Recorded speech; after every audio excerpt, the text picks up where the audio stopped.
Hey everybody, so today we're working on this absolutely gorgeous 1956 Chevy. It hasn't even been on the road since it's been done. It's just crippled with wiring issues and other stuff, mainly wiring issues. But I want to show you guys, for those of you who do stuff at home, not trying to insult anybody's intelligence, but if you use, let's get it to focus here, these style crimps.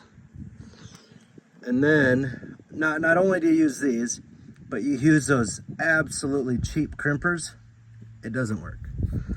You need to buy some of these. They are solder connectors. They work fantastically.